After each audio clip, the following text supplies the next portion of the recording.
The world largest religion gathering. നിങ്ങൾ കേട്ടിട്ടുണ്ടാവും കുംഭമേള.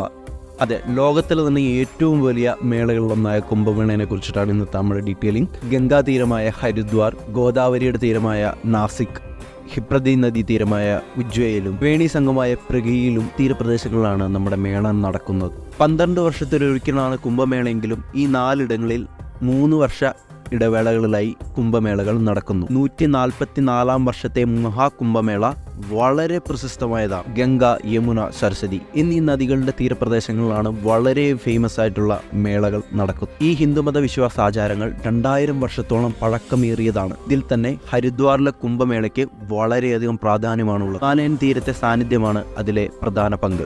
ഹരിദ്വാറിലെ ഹർക്കി പൗരി എന്ന് പറയുന്ന സ്ഥലത്ത് വെച്ചിട്ടാണ് നടക്കുന്നത്. കുംഭമേളയിൽ പങ്കെടുക്കുന്ന ജനങ്ങൾക്ക് പ്രത്യേകതയുണ്ട്. സാധാരണ ജനങ്ങൾക്കുപരി വസ്ത്രം ധരിക്കാത്തവർ, അഘോരീസ്, ദിവസം 3 തവണ കുളിക്കുന്നവർ. ഈ കഴിഞ്ഞ കുംഭമേളയിൽ 10 കോടിയിൽ പരം ആളുകൾ പങ്കെടുത്തുവെന്നാണ് ഔദ്യോഗികമായുള്ള കണക്ക്. 6 ലക്ഷത്തിൽ പരം തൊഴിലവസരങ്ങളും 12,000 കോടി രൂപയുടെ വരുമാനവുമാണ് കഴിഞ്ഞ കുംഭമേള ലഭിക്കുകയുണ്ടായി. പ്രധാനം നിറഞ്ഞ ഒരു ആചാരമാണ് ആരതി എന്ന് പറയുന്നത്. Jinson from traveller. ഇങ്ങോട്ടേക്കൊക്കെ നിങ്ങൾക്ക് യാത്ര പോകാൻ താല്പര്യമുണ്ടെങ്കിൽ, ഇതിനെക്കുറിച്ച് ഡീറ്റെയിൽ ആയിട്ട് അറിയാൻ നിങ്ങൾക്ക് താല്പര്യമുണ്ടെങ്കിൽ ഞങ്ങളെ കോൺടാക്റ്റ് ചെയ്യാം.